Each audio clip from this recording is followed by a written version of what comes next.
Assalamualaikum warahmatullahi wabarakatuh. Saya Dara Afika Yuzani, NIM 210504113. Di sini saya akan mempresentasikan tentang surat berharga dengan dosen pengampu Bu Marnia Rani, SAMH, dalam mata kuliah Hukum Dagang.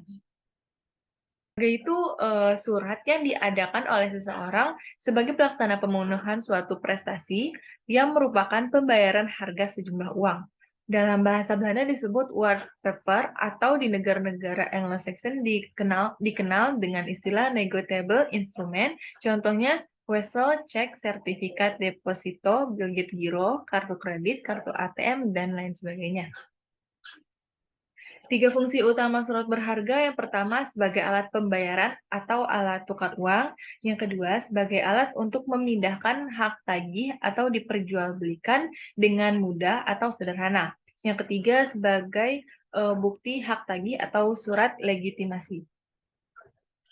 Kitab Undang-Undang Hukum Perdata, semua perjanjian baik bernama maupun tidak bernama tunduk pada ketentuan-ketentuan umum, artinya ketentuan mengenai perjanjian dalam KUH Perdata berlaku juga terhadap perjanjian-perjanjian yang diatur dalam Kitab Undang-Undang Hukum Dagang atau KUHD. Dengan demikian, perjanjian yang menyangkut surat-surat yang berlaku sepenuhnya dalam ketentuan-ketentuan KUHD. Dalam perkembangannya, selain surat-surat yang diatur dalam KUHD, telah tumbuh dalam praktik perusahaan dan perdagangan beberapa jenis surat. Salah satunya surat komersial atau commerce paper. Jika dalam KUHD digunakan sebagai alat bayar dalam suatu transaksi, maka CP dipergunakan oleh penerbitnya sebagai alternatif pembiayaan perusahaan yang berasal dari luar perusahaan. Ciri-ciri yang wajib tercantum dalam surat berharga, yang pertama harus ada nama jelas, termasuk jabatan dan identitas. Surat merupakan sebuah dokumen tertulis mencantumkan akte perintah atau janji bayar. Tertulis tanggal jatuh tempo atau tenggat pembayaran maupun skema yang disesuaikan. Terdapat tanda tangan dari pihak terkait yang dibubuhkan di atas materai berdasarkan ketentuan yang berlaku.